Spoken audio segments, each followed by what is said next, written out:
sono pediátrico ele é uma parte essencial no desenvolvimento infantil e temos estágios do sono e vários fatores interferem na produção, na qualidade e na duração do sono da infância. O sono pode ser interpretado como uma necessidade, uma oportunidade e é uma janela para o neurodesenvolvimento. Pela Academia Americana de Medicina do Sono, já determinamos o tempo de sono esperado para cada faixa etária. Então, foi subdividido em primeiro ano, primeiro a 2 anos, dos 3 aos 5 anos, dos 6 aos 12 anos, nós temos esperados de 10 até 12 horas e apropriado para adolescentes de 8 até 10 horas de sono, por vários papers e 13 especialistas determinaram esse tempo de duração como apropriado. Então, não temos dúvida que, para a criança, para um desenvolvimento cognitivo adequado, temos que ter um sono adequado, para a saúde física também, para o crescimento e desenvolvimento, temos o hormônio de crescimento que é liberado durante o sono de ondas lentas, e temos também a questão imunológica, uma relação íntima com o sistema linfático e a duração do sono. E o estado físico, mental, emocional bem adequado se as crianças estão descansadas durante a noite.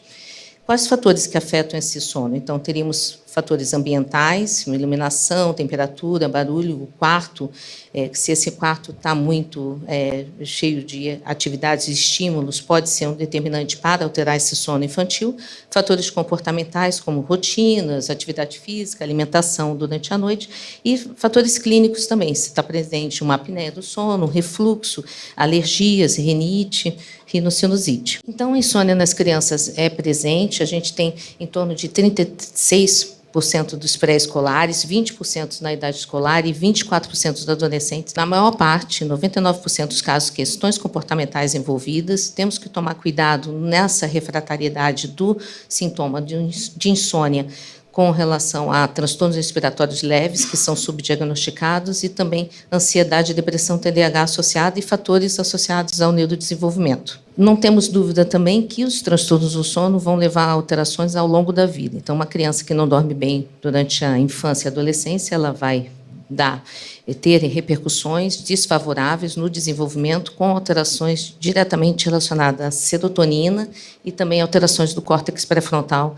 em termos de reatividade. Então, o tratamento da insônia, não temos dúvida que sempre é cognitivo-comportamental para todas as faixas etárias. Temos que usar técnicas para melhorar hábitos do sono, de higiene do sono, reduzir a ansiedade, reestruturação cognitiva, restrição do tempo de cama e controle de estímulos para crianças, principalmente tem a questão do fator tela, né, uma rotina regular, uma alimentação saudável, e as terapêuticas farmacológicas, que são várias, né, que na verdade melatonina, drogas antihistamínicos, estabilidade dos doadores de humor, muitas vezes melhoram o sono dessa criança. Tem que ter cuidado no uso de antidepressivos e benzodiazepínicos e aguardamos a entrada de antagonistas de orexina e agonistas histaminérgicos. Na consideração de psicotrópicos na criança, efeitos adversos são sempre observados, temos que tomar cuidado com sonolência, tontura, sintomas somáticos que podem acontecer nessa criança, tomar com cautela por causa da questão do desenvolvimento e monitoramento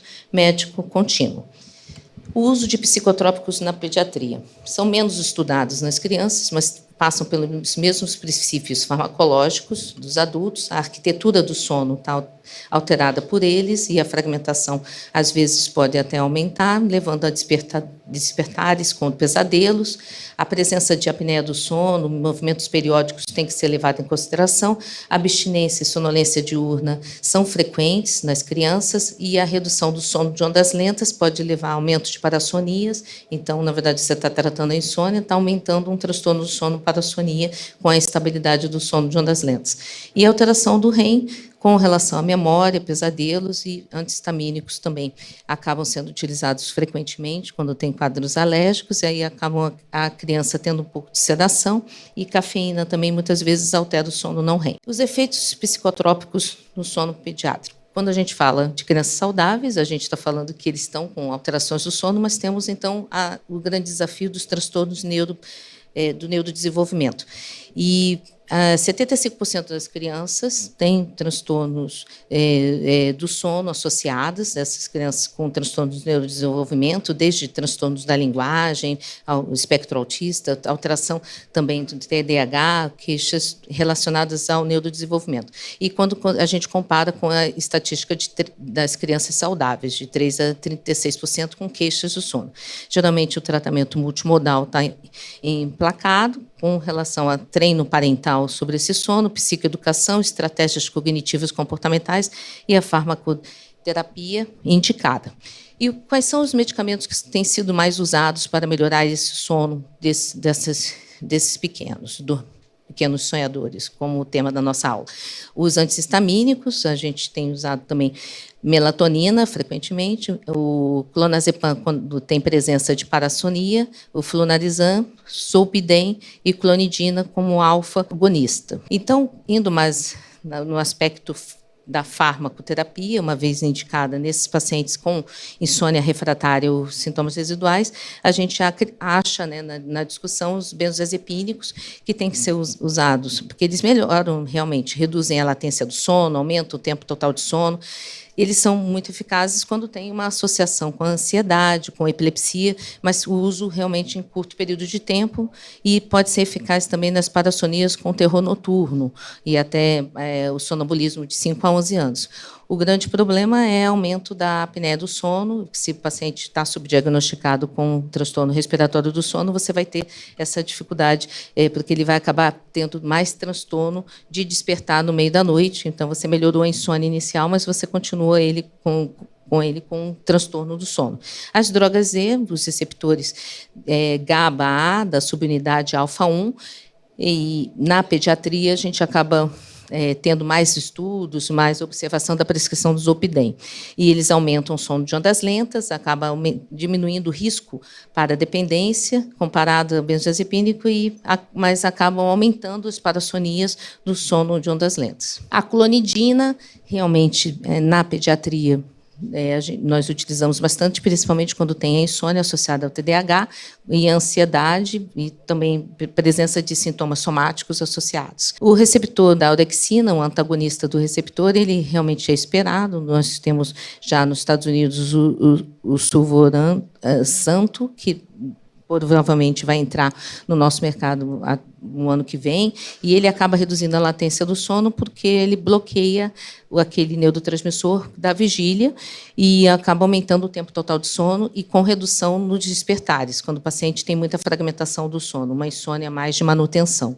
E tem o agonista do receptor histamina seletivo, do Zepim, que tem um efeito tanto na insônia aguda e crônica, tem sido utilizado nos Estados Unidos, principalmente para manter o sono, e na insônia de adultos e idosos. Temos os receptores o agonista melatoninérgico com receptores MT1 e MT2, o Hamilton, que reduz a latência do sono, tem um efeito na insônia inicial e na fase aguda, e temos a agomelatina, que também aumenta o sono de ondas lentas. Os antidepressivos, chamar a atenção que na insônia do adulto realmente tem um efeito muito bom. A gente tem poucos estudos em criança, mas muitas vezes em adolescente a gente pode usar em curto período de tempo a mirtazapina, que acaba aumentando a duração do sono com efeito sedativo antagonista do receptor serotoninérgico e alfa-2 adrenérgico, e a trazodona com efeito antagonista principalmente no receptor serotoninérgico, reduz despertares, supressão do sono REM e aumenta o sono de ondas lentas, com alteração também, na verdade, quando o seu uso um pouco mais prolongado na memória de curto prazo e de equilíbrio. Nós utilizamos na pediatria também os fármacos anticrise, que, na verdade, quando tem a epilepsia presente ou muitos despertares, a gabapentina aumenta o sono de ondas lentas, pode ser indicada. E a pregabalina nós utilizamos quando tem a queixa de movimentos periódicos associada. Antagonistas da serotonina, no SSRI, os inibidores da recaptação de serotonina são muito amplamente utilizados quando tem transtorno de humor, mas tem efeitos sedativos, porém é conhecido o efeito da fluoxetina e da sertralina como supressão do sono REM e sono de ondas lentas, e o paciente, então, aumenta a queixa sobre o sono dele, melhora o humor e temos que tomar cuidado com a utilização dos antidepressivos tricíclicos, que eles são sedativos, mas aumentam as pernas inquietas. Temos a vortioxetina, que é um medicamento da classe de receptores dual, né, que atua tanto na recaptação de serotonina como na adrenalina, e os antipsicóticos, olanzapina e quetiapina, também muitas vezes podem ser usados em transtornos comórbidos. Não trouxe risperidona propositalmente, porque realmente é muito utilizada para o transtorno disruptivo, mas ele não é um hipnótico, não é usado para a insônia inicial, mas acaba melhorando o sono, porque o paciente diminui o transtorno disruptivo.